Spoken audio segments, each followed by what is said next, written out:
Hello and welcome. My name's Lisa Upton. I'm the Communications Director with the Climate Council. And this evening I'm joined by Chief Climate Councillor Tim Flannery and Climate Council CEO Amanda McKenzie. I want to begin by acknowledging the Gadigal people of the Eora Nation, the traditional custodians of this land, and pay my respects to elders past and present. And I extend this respect to the traditional owners of the land from where you are joining us. This evening, we're talking about Tim's new book, The Climate Cure, Solving the Climate Emergency in the Era of COVID-19. Anyone who signs up to be a Climate Council member tonight will also receive a free copy of Tim's book. At the bottom of your window, you'll see a Q&A icon. You can click there and type a question. My fabulous colleagues behind the scenes will be filtering them through to me to ask a little bit later. Tim, you say early in the book that you believe the federal government's response to COVID has been exemplary.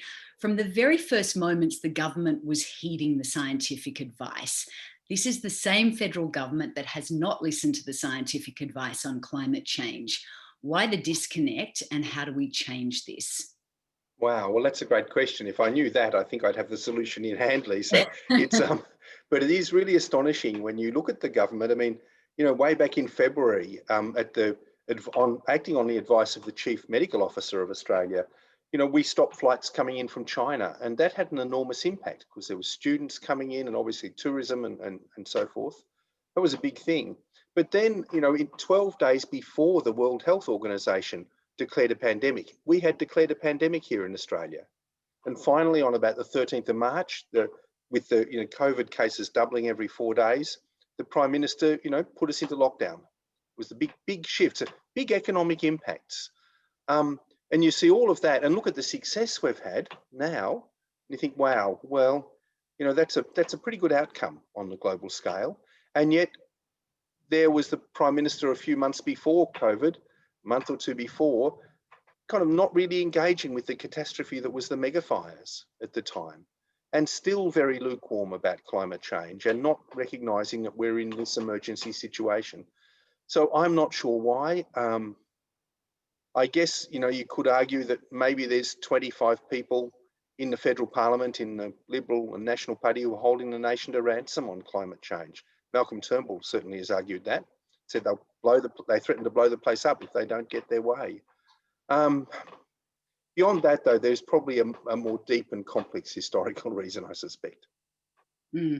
Amanda, Tim says in the book that there's still a sense that we are stuck in a phase of political opportunism where climate policy is a weapon to destroy the opposition rather than a tool to save the nation. But he also argues that COVID-19 has marked a turning point. Do you think that's the case?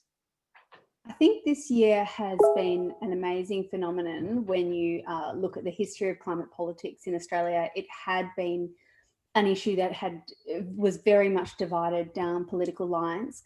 But in the last 12 months or maybe a little bit more, there's been this movement. So the South Australian Liberal government has been continuing the legacy of the Labor government to lead the way on renewable energy, and they've done some fantastic things in their latest budget, including emphasis on a transmission cable to New South Wales, as well as a whole range of different investment in renewables. Matt Keane is emerging in New South Wales as a real hero of climate action, of clean jobs. And his emphasis is all about jobs, that we need more renewable energy, we need a hydrogen industry, we need these climate solutions as a job builder, as well as the emissions imperative too. So we're seeing increasingly, particularly at a state level, that there's no longer the same sort of loggerheads between Conservatives and the more progressive side of politics. And federally, we're just seeing, we're not seeing much leadership on either side at this point in time. The ALP did bring a decent platform to the last election, but the Morrison government hasn't had a climate policy in its duration of its tenure, but there are now some noises that things are moving in the right direction, a softening of language and more of an acknowledgement that renewable energy, for instance, creates jobs. So we are hopeful that there is still an opportunity for the federal government to be shifting on this as well. Mm. Tim, very striking image on the front cover of your book. Why did you choose this one? I'm sure everybody can see it, but if you can't, it's one of the images on the beaches down on the south coast of New South Wales, I believe. Why this? And also, Tim, how important are images like this in conveying what it is that we're facing? Yeah, look, I chose to put the mega fires on the front cover for a few reasons, Lisa. You know, one was I found it such a traumatic event. You know, we had heard back in April at our councillor meetings from Greg Mullins that he was terrified of the forthcoming fire season. He could see the danger on the horizon. He was desperate to contact the Prime Minister to let him know that this wasn't going to be an ordinary fire season and that extraordinary measures needed to be taken. But we couldn't get a meeting. We couldn't get a meeting with the PM. And it seemed to me emblematic of the whole situation that here we are facing this very dramatic step change in terms of fire, and we can't get action on it. You know, as the fires unfolded, it was like watching a horror movie for me. You know, we had months of smoke in both Sydney and Melbourne. You know, 450 odd people died from smoke inhalation. We lost 33 to the flames. And, you know, the area burnt was 10 times larger than anything ever burnt in previous history in a single fire season. So it was, you know, it was an unforgettable event. And I just thought we needed to remind ourselves that this has occurred, that this is one of the manifestations of our changing climate. And as we look to COVID for some guidance as to how we might deal with it, we need to keep events like that in mind. Amanda, after the fires, the Climate Council had a very clear idea of what we needed to do. But then, of course, the world changed with COVID. Can you explain how the Climate Council pivoted to address this new reality?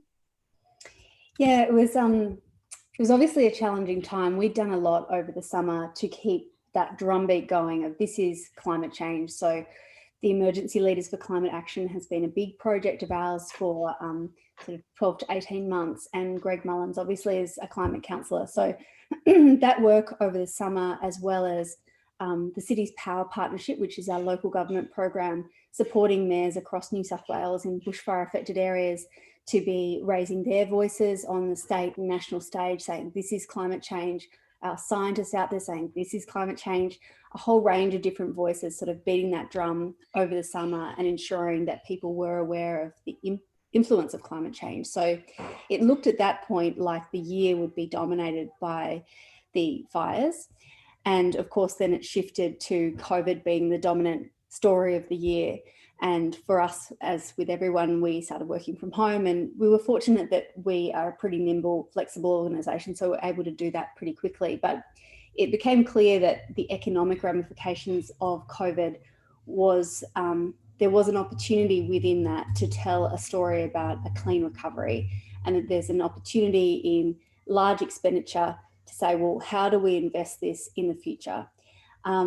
So we were looking at that, and then we were also looking at this emerging narrative on a gas-led recovery, which would squander the opportunity and say, let's put the money behind more fossil fuel infrastructure. So the three goals for us for the year were, firstly, get clean jobs on the agenda from a public conversation perspective, and then get real policy over the line, particularly at a state level where there were open doors. States were already had a level of interest in this. The second was we've got to discredit an idea of a gas-led recovery. And the third was to keep using the opportunity of, not the opportunity, I suppose the devastating events of the bushfires to ensure that climate change remained on the agenda despite COVID. And we thought that Australians hadn't had much time to process, as Tim was saying, the devastation that was caused. But we wanted to make sure that we were sort of, particularly with the Royal Commission and all the state inquiries, that climate change was front and centre, and that the right scientists, the right fire chiefs, etc., were put in front of those inquiries and the Royal Commission. And we're very pleased to see that the Royal Commission put it absolutely front and centre, same with all of those inquiries, which is an important advocacy tool, but is also important just for all of those state and federal governments to see such a credible group of experts saying this is climate change. Thanks, Amanda. Tim, you point out that Australia is a climate paradox. we're rich in fossil fuels, yet exceptionally vulnerable to a changing climate. And you say this means we have purchased our prosperity at a terrible cost. You draw parallels between the actions of Robert Menzies before the Second World War and the government of today. Talk us through this. Sure. Well, look, you're right, Lisa. I mean, Australia is the distillation of the global problem. We're enormously resource dependent. We have been from the beginning. And yet the consequences of our action can be catastrophic. And look, I'm calling you from Thirroul on the coal coast down in Wollongong, you know. And here in 1938, there was a similar rerun of the situation we've got with our fossil fuel exports today. Back then, the steel mill just south of me here was sending off pig iron to Japan as part of the trade. And the workers knew that the war was coming. They knew this stuff had come back as bullets and bombs. And so they were very worried about loading these ships going off to Japan and Germany with all of this pig iron. But Menzies said, you have to load them. There's going to be no strike here. We're going to change the law. We're going to force you to load this stuff onto the ships, which he did. And, you know, within a year or so, war had broken out and we were reaping the consequences of that foolish action. And that story just reminded me so much of the current situation where we're shipping off coal and gas and it's coming back to us in terms of climate change. And yet we refuse to see that loop, that cycle and what it means. And you say, Tim, that both the actions of Menzies and Morrison were also appeasing an enemy. That's right. Yeah, exactly. So, and you know, Menzies back then was part of that Chamberlain group that were trying to appease Hitler. And you know, Morrison is also, I guess, trying to appease the fossil fuel industries. That's what this is all about, letting them make more money just for a few more years. But, you know, that'll be long enough perhaps to trigger the climate tipping points. So we are this distillation. We're in this really unique position globally, actually, of this. We kind of epitomise the problem. Amanda, you mentioned it a couple of minutes ago, and I'd like you to talk a little bit more about gas. We've seen the fossil fuel industry pivot very much to gas during COVID, and the federal government also spruiking this idea of the gas-led recovery. Why is the fossil fuel industry doing this, and how do we explain to people that this is both dangerous and unnecessary? So as probably most people in the audience remember, at the start of the year, there was a pivot from the federal government to broad-scale endorsement of coal, to sort of going quiet on coal and talking much more about this idea of a gas-led recovery. So from a range of perspectives, so using gas for electricity, but using gas for manufacturing and a whole range of other things, and a promotion of the idea that gas is cleaner than coal. So I think it's, as I think most people on this call would know, gas is very polluting. It's polluting from a number of perspectives. In the mining and transportation of gas, but particularly the mining, there's lots of opportunities for leaks, and methane is far more potent than carbon dioxide as a greenhouse gas in its own right. And then there's, of course, there's the burning of methane, which results in carbon dioxide. So that is polluting as well. Some gas-fired generators are less polluting than coal-fired generators, but some are still very polluting. We just tend to use them. We tend to use them less. So I think at the start of the year, there was a very big worry that the federal government would invest heavily in gas. My view is that over the year, we've been able to change the narrative with lots of our partners, partly due to the climate impact and educating journalists about the climate impact, but also that the economics just don't stack up, that there are not jobs in a gas-led recovery. So I think the combination of those things have been important in changing the conversation, and the government has cooled in terms of the amount of emphasis on a gas-led recovery. There was only $152 million in the budget for gas when it could have been a lot worse.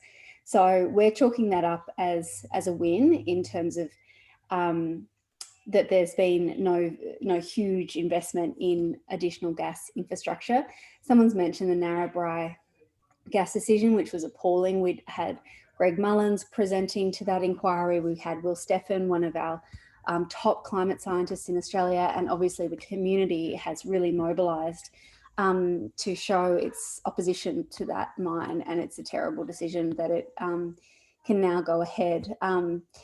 So that requires additional and ongoing advocacy work.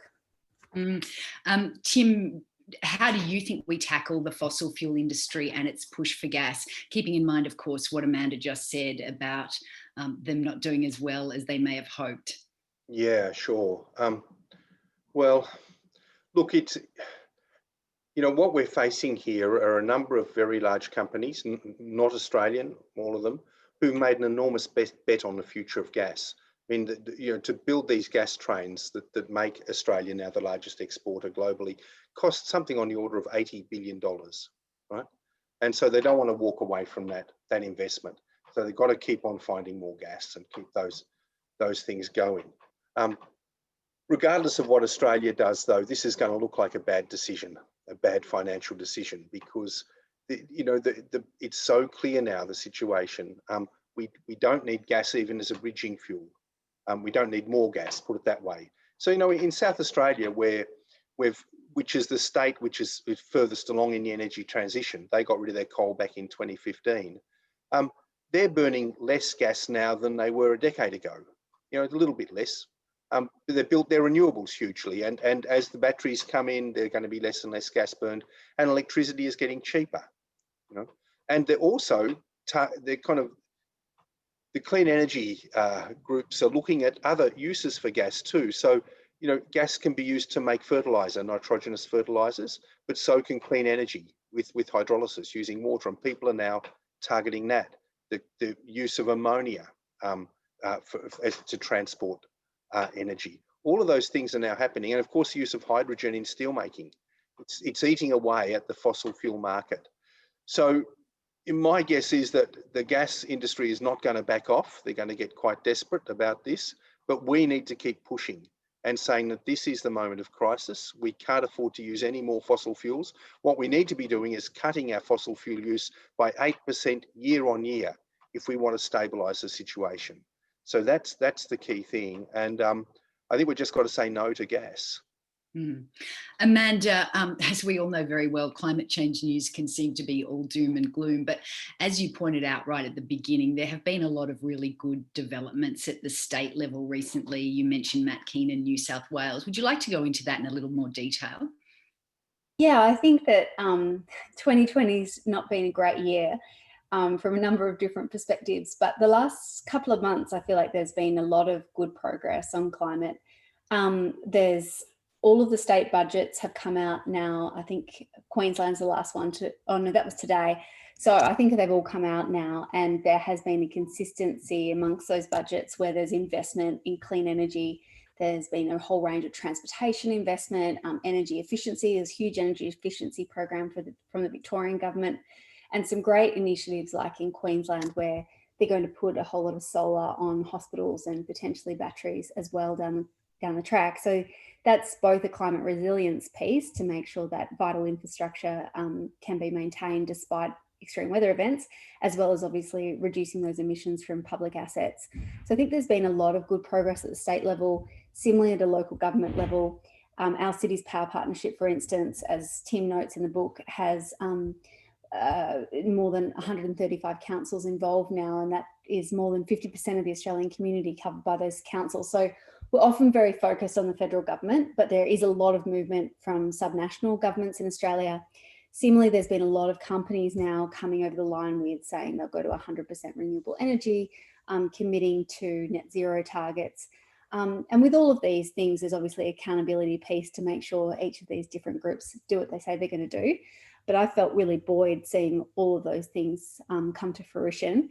The Biden election is great. Obviously, he's got a $2 trillion climate plan. There's been announcements from South Korea, from China, from European countries. There's a lot going on around the world. So I feel like there's a definite sense of momentum building everywhere. So I think I was saying to Tim before the call, I feel like there's this huge wave building and it's not enough. Emissions are still rising globally and we're seeing the impacts, but it's not that we're starting from ground zero anymore where we were sort of a decade ago. Now it's all about ratcheting up the effort that is already underway, which is such a better position to be in than we were 10 years ago. So I think having worked in climate for sort of 15 years now, despite the impacts going on around us, I feel really hopeful about where the scale of the action is going. Thanks, Amanda. And just back to the beginning of what Amanda was saying there, Tim, about state governments. What do you think it is that has made state governments more assertive on climate policy? And to what extent do you think they've been emboldened by COVID? Yeah, look, I think state governments, I think what it is in part is that as the fossil fuel industries come under siege, they're kind of drawing back and strengthening their last strongholds, their last bastions, you know, and the federal parliament is clearly that. So maybe they haven't got the capacity anymore to infiltrate every state government and sort of sway them against the decisions that need to be made. And it's really interesting to me that it doesn't matter whether they're a Liberal government or a Labor government, they're all backing clean energy, you know. I guess they're also more accountable, they're closer to the people. So there's a number of factors that are coming into play here. And look, I do share Amanda's optimism, but you know, who's going to represent us at the Glasgow meeting? It's not Matt Keane. It's going to be Angus Taylor or Morrison, you know. And where's the urgency at the federal level? Where's the emergency response? Where's this determination to cut our emissions 8% year on year out to 2030, as we know we have to do? There are some things that the federal government can do that the states can't do, no matter how good they are at doing other things. So I'm still really concerned, and I think we need to start shifting the federal landscape sooner rather than later, like before the next federal election. But Tim, one thing you do say in your book is, even though I focus a lot on the politics, we need to be razor sharp. We need to sort of have a razor sharp clarity about who the enemy is. So talk to us about who you see as being the real enemy, which you say has become a parasite on the economy. Well, it's the fossil fuel industries. It's not the people who work for the fossil fuel industries, not those who dig up the coal and gas and whatever else, but the industries as a whole are now seeking subsidies to continue their tenure. And we saw that with one of the coal-fired power plants up here in New South Wales, where the federal government gave them nearly $9 million to refurbish some part of their equipment that was going broke. And there they are making $67 million profit this year on top of their government grant to continue polluting. And it's just, that sort of stuff is unconscionable. So they have become parasitic. Where we have to be very careful, I think, though, is not to demonise the individuals who work in those industries. And, you know, one of the tragedies of last year really was this convoy to Queensland, which gave the appearance that there were city people who were just on the opposite side of the fence from the people in regional Queensland. What we really need to do is reach out to those people. We're all Australians, we're all in this together, we're all facing an uncertain future. We need to really reach out to those groups and to say, there is the capacity to move forward together on this, to make sure that there's no jobs lost in the regions, just as I have in Germany, and to push forward. So that's why I think that this razor sharp focus is everything. We need unity in Australia, and we need that razor sharp focus to say, here is the problem. And it's this parasitic, business model that is going to continue to damage us unless we take a hard line. Amanda, as Tim just said, we never want to demonise individuals. And he also points out in his book that mining itself is not the enemy. In fact, there will be enormous opportunity in the new economy to mine more minerals.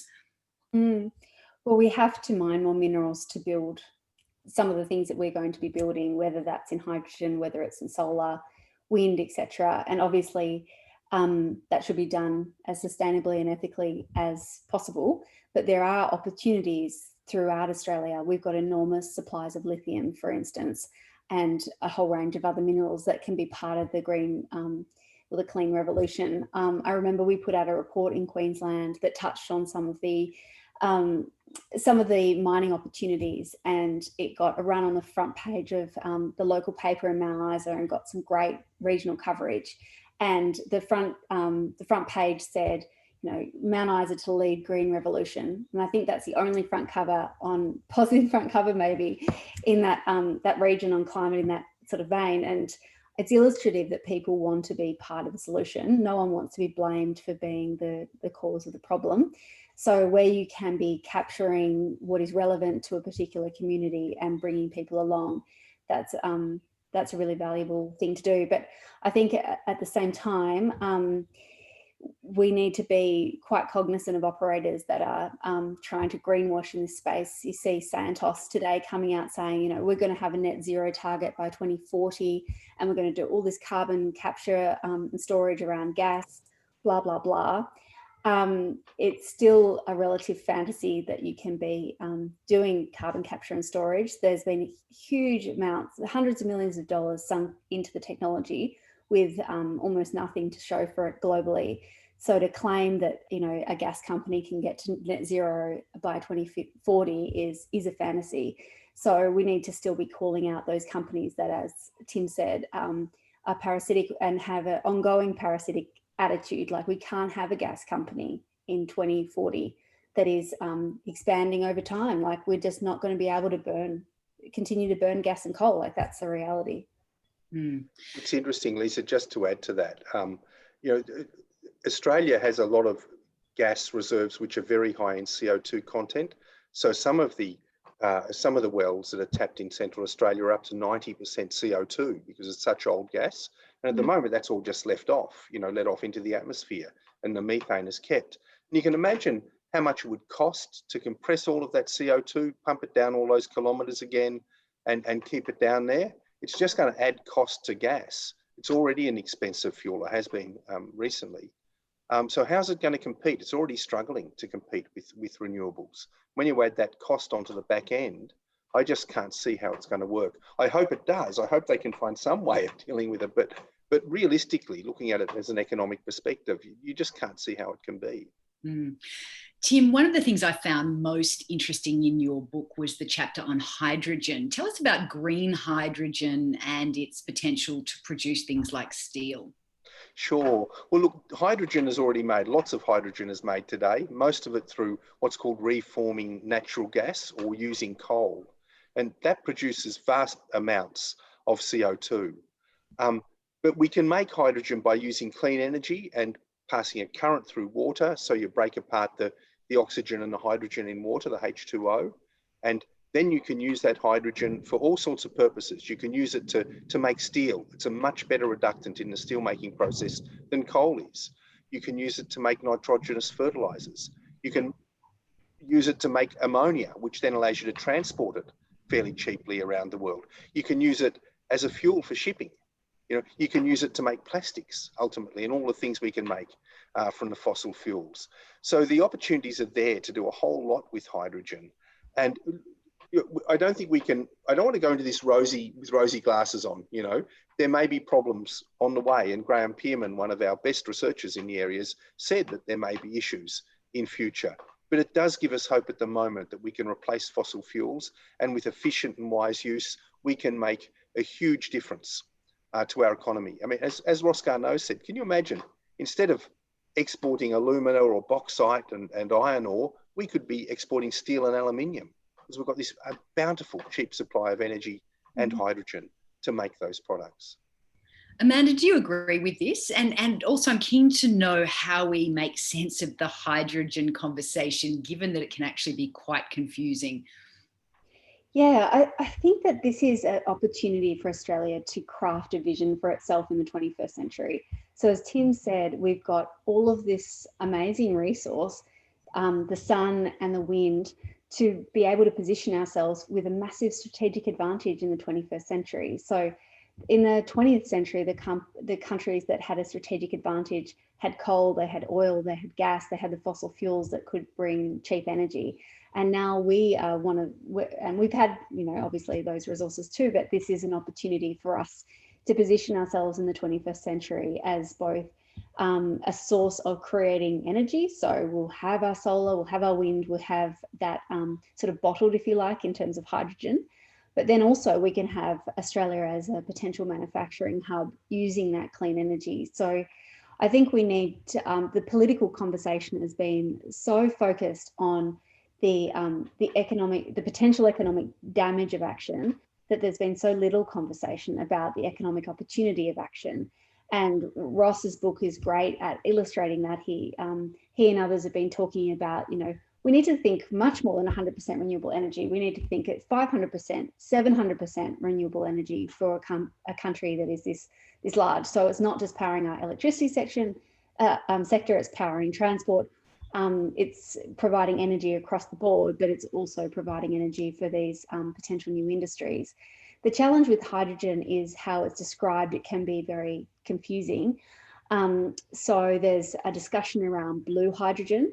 Blue sounds nice because it sounds like water maybe is creating the hydrogen, but it's gas creating hydrogen. So in the technology roadmap, for instance, there's an emphasis on this. And so we've got to be very wary of where the financing for hydrogen comes from, and if it's just another facility to fund the gas industry, essentially. I think that blue hydrogen has very little chance in the long run because it's just going to be inherently more expensive than renewable energy for the reasons that Tim described earlier. But we need to make sure that any investment in hydrogen is green, and there needs to be a bunch of education work to communicate that to the public, because it's one of these challenges, so many challenges in the communication space on climate, but to describe a new fuel and then describe the process of creating that fuel and how it will be beneficial. So hydrogen in and of itself, burning it, can be renewable. You create water when you're burning hydrogen, but let's talk about how we make the hydrogen and ensure that that's not creating more pollution. So Tim, true, Amanda. Could I just add one little thing there? The world's first hydrogen shipper, one of those big tanker ships to ship hydrogens, is being built in Japan. I think it might have just been launched, actually. And have a guess what it's going to bring to Japan is brown hydrogen from Victoria. So there people are taking brown coal. For every kilogram of hydrogen they produce, they'll produce 88 kilograms of CO2 and shipping this off. And it's just totally the wrong way of going about it. It's crazy. Tim, something that has surprised and upset a significant number of leading climate scientists is the chief scientist, Alan Finkel, has thrown his support behind hydrogen made with gas. And you believe he's downplaying the prospects of green hydrogen. Why do you think he's doing that? Look, I haven't had a discussion with the chief scientist or the ex-chief scientist about that. But my guess is that he has made a political calculation as to what's acceptable. So he said, in order to retain the ear of some people, perhaps I have to give some ground, But it's, I haven't yet seen the figures that suggest that either blue hydrogen or brown hydrogen have got any economic prospects in the medium term. Everyone is looking for clean hydrogen, green hydrogen.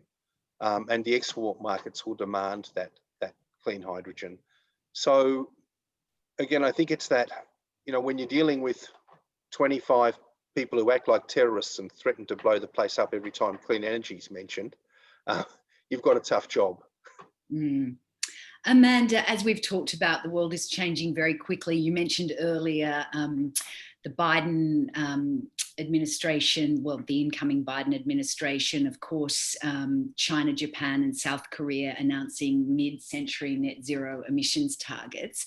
How much pressure will this put on the federal government here, do you think?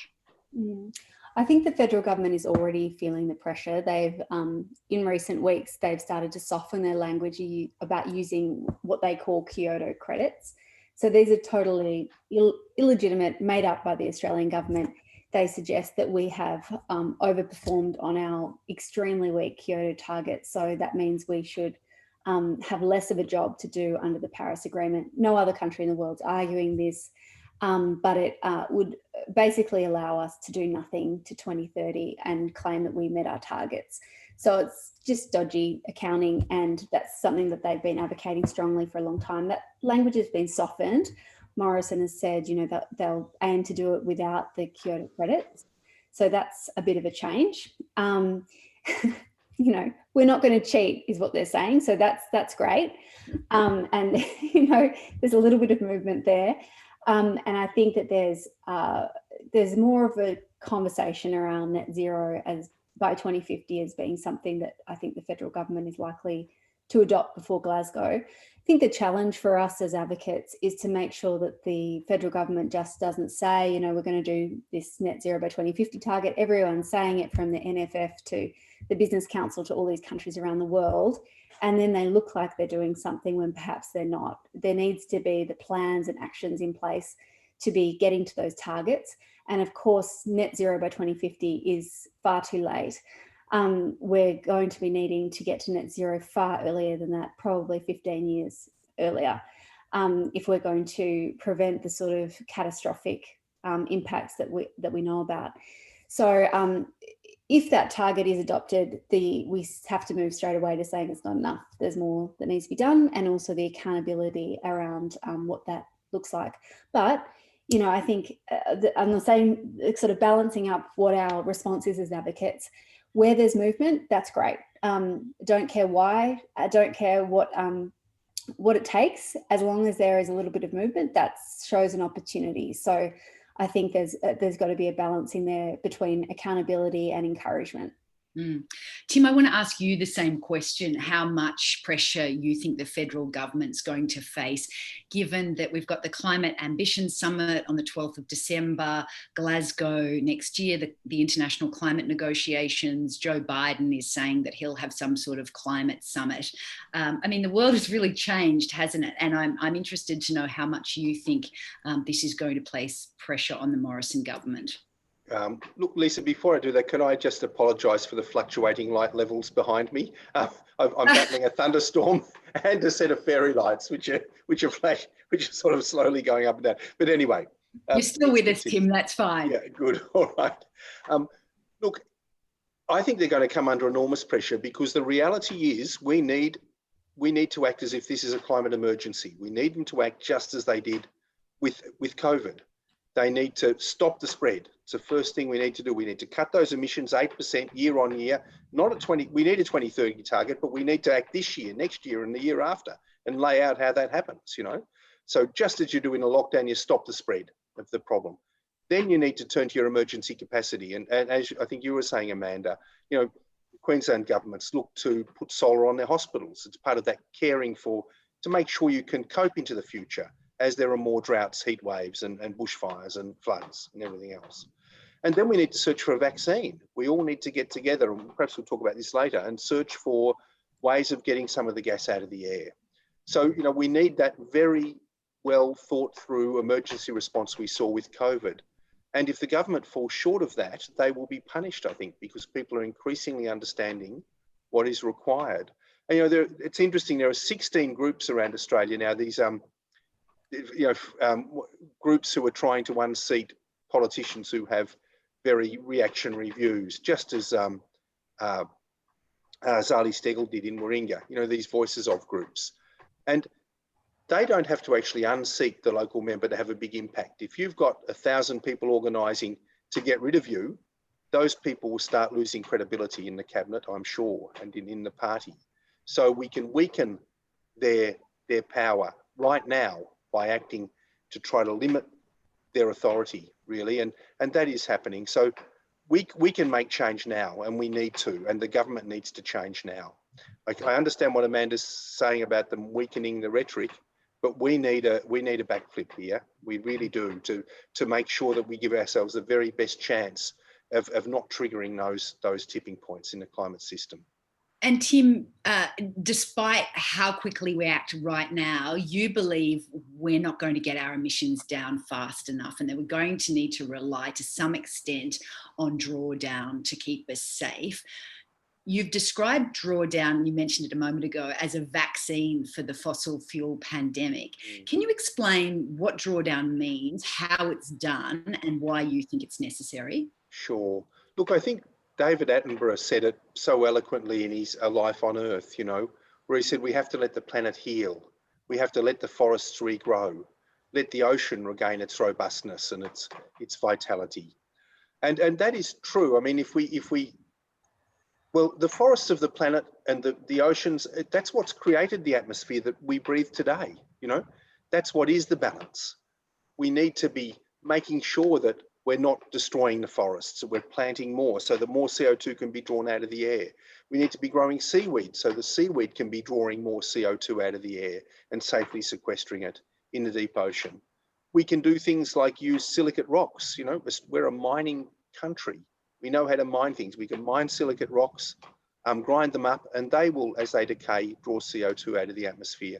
It's interesting, a recent study showed that if you just use the offcuts from the rocks that are currently mined globally, just in 5 of the biggest mining countries, you could be drawing 2 gigatons of CO2 out of the atmosphere every year, just by using the waste. So the potential is enormous. But, you know, it's going to be a long-term project. It'll be like developing a vaccine. It takes a long time. It's going to be expensive because someone's going to have to pay for these products, just as we pay for vaccine development. And thirdly, it's going to be uncertain still because the Earth system is complex. We don't know which are the best options at the moment. We're really under-researched in that area. So having said all of that, we have no choice but to forge forward and try to find a vaccine for this climate problem. And it'll involve all of those methods of drawdown and maybe more. I want to jump to some of the questions from our audience, and there is one, Tim, that's related to drawdown. It comes from Henry. Henry says the scale of investment in research and engineering needed for the drawdown technologies, such as seaweed in the open ocean, are probably much beyond the capacity of this country. Do you see opportunities for funding this R&D on an international scale? And do you see opportunities for influencing policymakers in other countries to work together on such technologies? Yeah, look, absolutely, Lisa. I think it is sort of beyond the capacities of any single middle-sized country like Australia to do this alone. We will have areas of expertise. We'll have some areas we can really pioneer and push with, but we do need a global response, just as you do with vaccine development. I mean, none of them happen within a single country. The one thing we have to be really careful about, though, as we start pushing this up the political totem pole, is that drawdown doesn't become an excuse for continuing to pollute. It doesn't become a get out of jail free card for the fossil fuel industry. So we have to emphatically say we are reducing 8% year on year, regardless of what happens with the vaccine.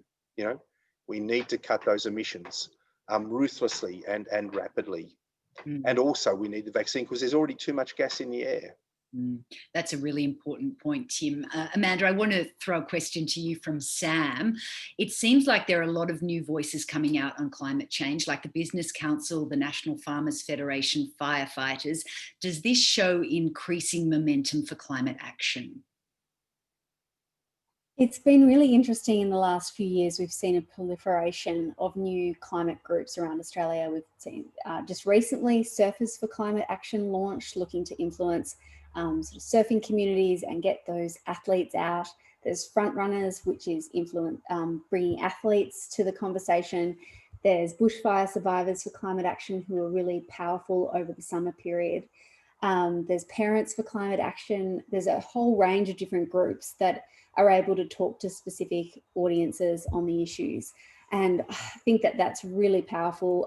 The Farmers for Climate Action have been really important in changing regional communities, has Greg Mullins and the Emergency Leaders for Climate Action. So I think this is illustrative of the fact that climate change is now being perceived as a much broader issue rather than just environment. It's a human issue and it affects us in so many ways.